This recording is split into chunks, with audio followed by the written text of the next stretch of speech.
მაშასე რეკლამა დასრულებულია ბრუნდებით პირდაპირ ეთერში და გვერდება ჩვენი კიდევ ერთი სტუმარი პარტია ახალის წარმომადგენელი დავით მჟავანაძეა ჩვენთან ერთად. გამარჯობა დავით და მადლობა რომ შემოგვერთით. დავით, თქვენ იმ პარტიას წარმოადგენთ, რომლის აკრძალვასაც გეგმავს ქართული ოცნება, შესაბამისად გადაცემის ამ ნაწილსაც ვიწყებთ ამ თემით. იცით რომ ქართული ოცნების საკონსტიტუციო სარჩელი გამზადებულია სასამართლოში შესატანად, იცით რომ მოთხოვნილია 4 ბარიერგადალახული პოლიტიკური ძალიდან 3 საკრძალვა. რა ეტაპზე გადავიდა პოლიტიკური პროცესი საქართველოში 2 დღის წინ, როდესაც მოვისმინეთ პარლამენტის თავმჯდომარის პრესკონფერენცია და როცა მთავარი პარტიების აკრძალვასთან დაკავშირებული სარჩელის არსი გააცნო მან საზოგადოებას და მეორე მხრივ როგორ უნდა გადარჩეს საქართველოში დემოკრატია, ესეც საინტერესოა. ხო, პრინციპში აქამდე რა დე-ფაქტო მდგომარეობაც ჰქონდა, ეხლა მაგის ფორმალიზაციას ახორციელებს ოცნების რეჟიმი, როდესაც აი ელემენტარულ პარტიულ მრავალფეროვნებასაც კი ოფიციალურად კრძალავს, ხო ესეა.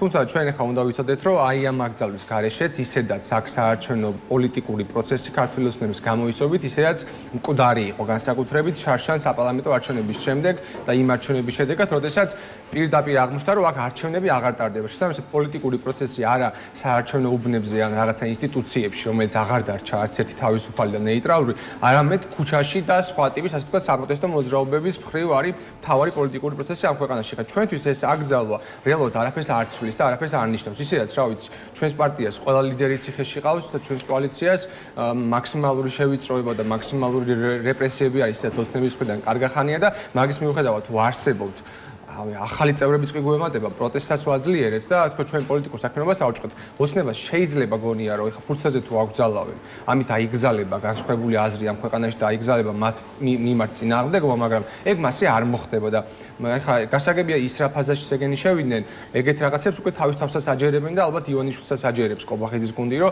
ასე თუ გააკეთებენ, ეს რეალურ შედეგს მოიტანს, მაგრამ არაფერს არ მოიტანს.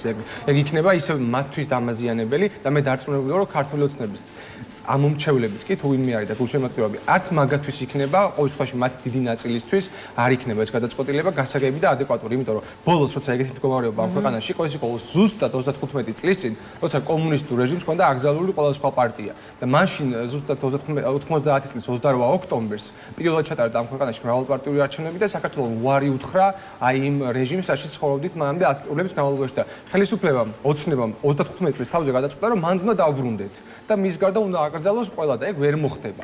ეთი დავით, როგორ უნდა გადარჩეს ქვეყანაში დემოკრატია, თქო მე ეს კითხვაც დაგისვით და ისევ მინდა რომ ეს კითხვა გავიმეორო და რადგან თქვენს პარტიაში ისე როგორც ასაკრძალად გამოტანილ ყველა პოლიტიკურ ძალაში გვესმის განცხადებები, რომ ოცნების მიერ ასე ვთქვათ შექმნილ მოცემულობას არ დაემორჩილებით და ამას წინააღმდეგობით უპასუხებთ, აქვე გკითხავთ, რისი გაკეთება შეიძლება იმისთვის, რომ აი ეს წინააღმდეგობა გაძლიერდეს. აი ნიკა გვარამია თქვენი პარტიის და კოალიციის ერთ-ერთი ლიდერი ამბობს ციხიდან გამოგზავნილ წერილში, რომელიც გუშინ გავრცელდა, რომ ქართული ოცნებისთვის პოლიტიკურ კონკურენციასთან ერთად ერთ-ერთი სერიოზული წინაღობა არის სწორედ პროტესტი. თუმცა აქ კიდევ ერთი კითხვა შემოდის. აი თუ კი საკონსტიტუციო სასამართლოს გადაწყვეტილებით აიკრძალებით, აი როგორ შეიძლება გააგრძელოთ ასე ვთქვათ პროტესტის კომპონენტის გამოყენება?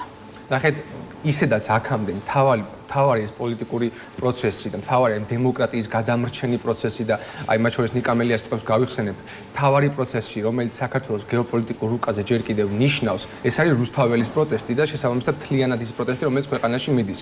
ეგ არის მთავარი, რაც ხელისუფლებას აწუხებს და ეგ არის მთავარი სივრცე, ხა სადაც პოლიტიკა კეთდება.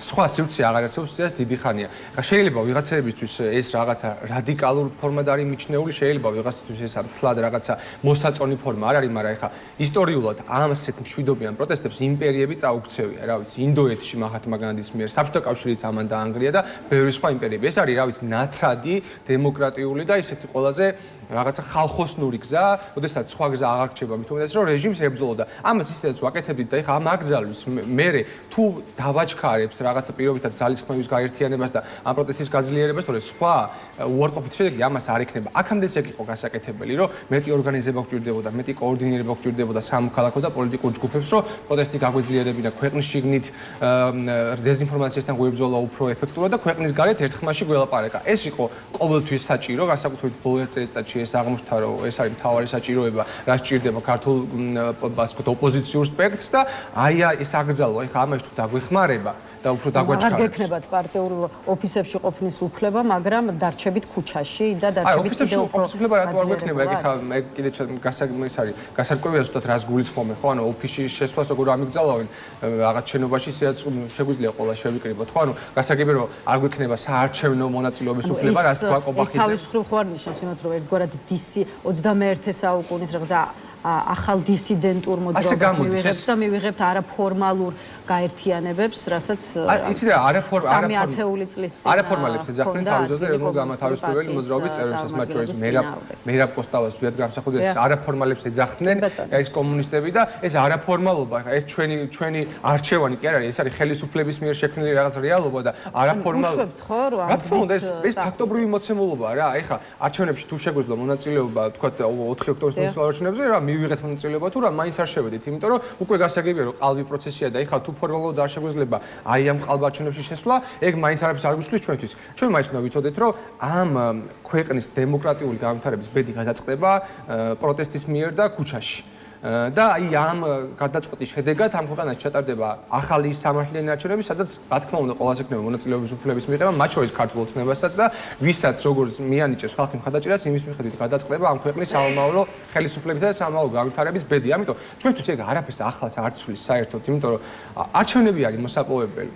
და აი ეს ელემენტარული რაღაც წესრიგი და შეთანხმება არის მისაღწევი იმისთვის, რომ ხალხს შეეძლოს თავის ნების გამოხატვა ადეკვატურად და პოლიტიკურ პარტიებს შეეძლოს ამ მანდატის გამოყენება. არაფორმალური თუ დისიდენტური გაერთიანებების საკითხზე მინდა რომ ჩაგეკითხოთ. აი ქართული ოცნება იცით თქვენ რომ საკონსტიტუციო სასამართლოს კონკრეტული პირების პოლიტიკური საქმიანობის აკრძალვის მოთხოვნით ამ ეტაპზე აღარ მიმართავს, თუმცა როგორც შალვა პაპუაშვილი ამბობს, პარტიის აკრძალვის შემდეგ დააკვირდებიან მასთან დაკავშირებული პირები, ასე ვთქვათ, ხომარ ცდილობენ მოძებნონ პოლიტიკური საქმიანობის რაღაც სხვა და ალტერნატიული საშუალებები და თუ ამას დაინახავენ, თავიდან მიმართავენ საკონსტიტუციო სასამართლოს. რამდენად უნდა იყოს ოპოზიცია მზად, რომ არ ვიცი, არანაირი ფორმალური გაერთიანებების შექმნის, ასე ვთქვათ, საშუალებას არ მოგცემთ ქართული ოცნება, რომ ის ამას არ დაუშვებს და შესაძლოა ამის პირველივე მცდელობაზე თუ არა,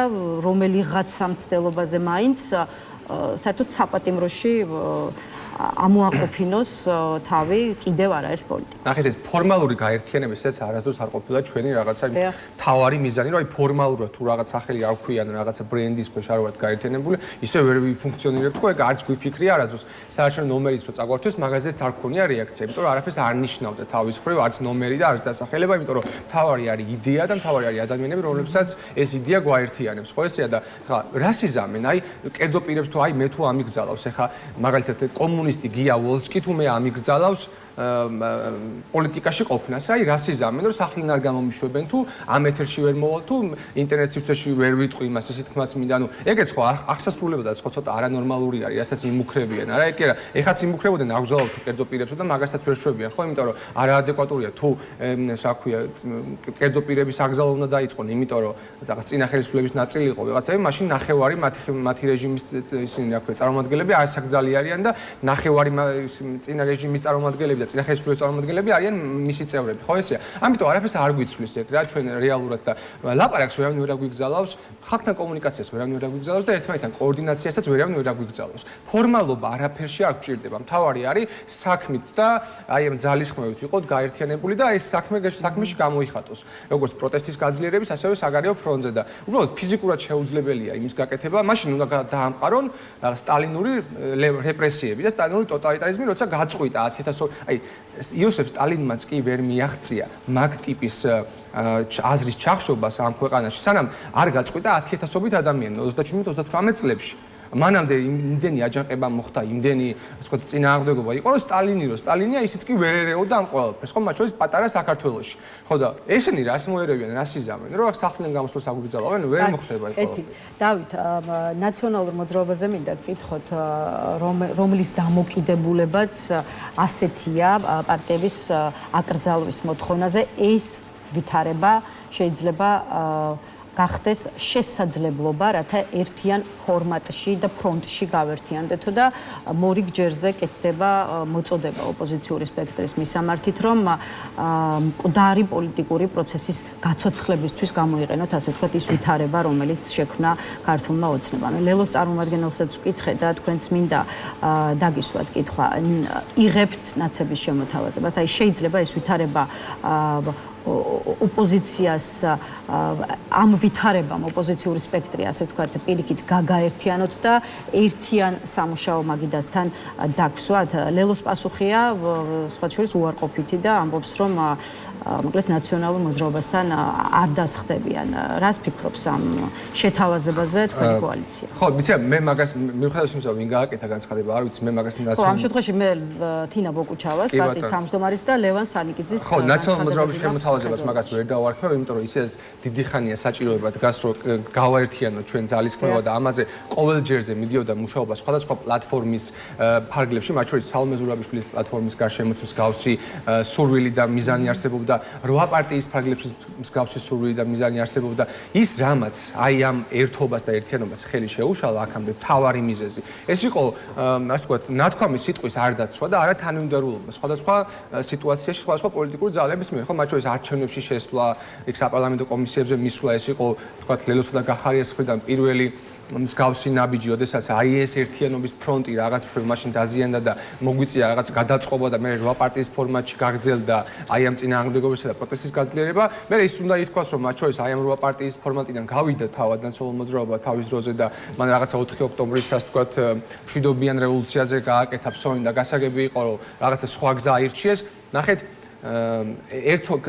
ერთობლივი ძალისხმევა არის ძალიან მნიშვნელოვანი. ოღონდ პარტიულ მას ნომრებს და იდენტობებს კი არ ქონია, მან მთავარი დამაბრკოლებელი გარემოება და მთავარი დამაბრკოლებელი ფაქტორი ეგ კი არ ყოფილა. ეს იყო სიტყვის არ დაცვა, არა თანმიმდევრულობა და რაღაცა ზიგზაგებით სიარული სხვადასხვა დროს სხვადასხვა პოლიტიკური ჯგუფების მიერ. მე შემიძლია ვთქვა, რომ ჩვენ პოლიტიკურ ჯგუფთან ეგ პრეტენზია ალბათ ვერ იარსებებს და თუ ვინმეს აქვს მითხრას და უპასუხებ, მაგრამ სხვებთან ვისთანაც იყო ეს გამოსასწორებელია. არც ლელოსთან, არც ნაციონალურ მოძრაობასთან, არც გახარიესთანაც კი არავისთან არ იქნება პრობლემა შეთანხმება და ერთმაგიდაზე დაждდომა, თუ ისინი თავის სიტყვას დაიცავენ და თუ ყველა პოლიტიკური აქტორი, როგორც სამოქალაქო ჯგუფები, ასევე პოლიტიკური პარტიები, თუ მაინც არსებობს, იმიტომ რომ ხო, მე გარანტიას ჩემს პარტიაზე, ჩემს პოლიტიკურ კოალიციაზე და ჩემს თავზე მე გარანტიას ვიძლევი, რომ რასაც ვამბობთ, იმას გავაკეთებთ და სრული თანხმედრა გვაქვს როგორც ლიდერებს, ასევე წევრებს, მაგრამ სხვა პარტიებზე ხა ამთახობას მე ვერ ავიღებ. თავად თქვა ნაციონალურ მოძრაობამ აიღოს თავის თავზე ეს გარანტია და იქნება ძალიან კარგი და მისასალმებელი. სამწუხაროდ აქამდე სუდი გამოცდილება ჰქონდა ამ ამბავში გარკვეული მხრივ.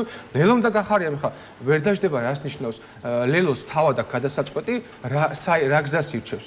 ამ საკრებულოში თუ შედის და რაღაცა ნაციონალური მოძრაობის რა სიტყვები და ქმედებები არ დაემთხვა ერთმანეთს. აი რაზე ქონდათ თქვა პასუხისმგებლობა აღებული და მე ამის საწინააღმდეგო და შესაბამისად არათანმიმდევრული პოზიცია დააფიქსირა. 8 პარტიის ფორმატში თანამშრომლობთ ძალიან კარგად, მათ შორის ნაციონალურ მოძრაობა და ჩვენ სხვა პარტიები.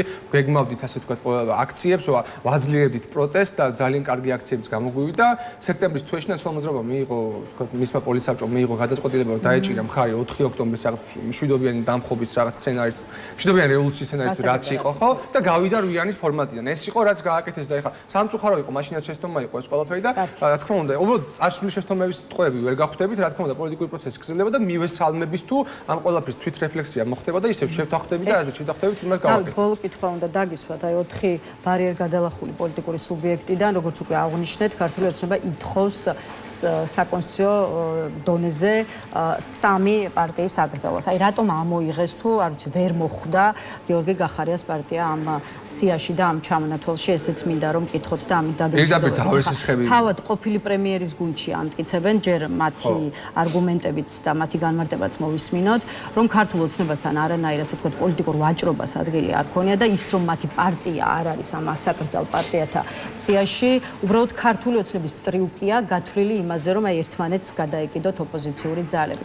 რამდენად შეიძლება ეს იყოს ასე და ხო აი რით იხსნით იმას, რომ როგორც აღმოჩნდა ქართულ ოცნებას ყოველ შემთხვევაში ამ ეტაპზე პრეტენზიები არ აქვს გახარიას პარტიის. ხო, ზოგჯერ ისეც ხდება, რომ ქართული ოცნება სიმართლესაც ამბობს და მათ შორის გუშინ პირდაპირ თქვა ირაკლი ყობახიძემ, რომ გახარიას პარტია იმიტომ ვერ მოხვდა აი ამ სარჩელში, რომ ისინი პარლამენტში შევიდნენ.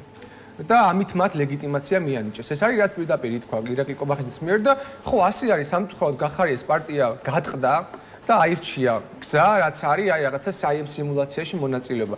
მუნიციპალურ არჩევნებში შევიდნენ, საკრებულოებში შედიან და რაც ყველაზე ცუდია დასანანი არის შევიდნენ პარლამენტში. ამის გამო უპირველესად გახარიეს პარტია მისავე ამომრჩეველმა დასაჯა უკვე და 2/3 დაკარგეს მისი ამომრჩეველების მაშინ როცა ფაქტობრივად უკონკურენტო არჩევნებში იყვნენ შესული, იმიტომ რომ სხვა პარტიები არ ვიღებთ მონაწილეობას და ეხლა ნუ ქართული ოცნებისთვისაც ეს მისაღები არის, ეს არის მორალურად განადგურებული ოპოზიციური, ასე ვთქვათ, ჯგუფი ამ შემთხვევაში და ელექტროლოგად განადგურებული, რომელიც მას ამ ლეგიტიმაციის მას სიმულაციას უქმნის და ეს არის რაღაცა ქართული ოცნების აღქმით რაღაც მათთვის არასაზიანო ტექნიკური ოპოზიცია, რომელთანაც შესაძლოა რაღაცა ესეთი ტიპის ურთიერთობა გქონდეთ. სამწუხაროა ესეთი არჩევანი გააკეთეს, მაგრამ ეს მათი გადასაწყვეტია და ეს ამის გამო ძალიან დაზიანდნენ თვითონ უპირველეს. მადლობა დავით იმისთვის რომ გვესტუმრეთ და უპასუხეთ ჩვენს კითხვებს.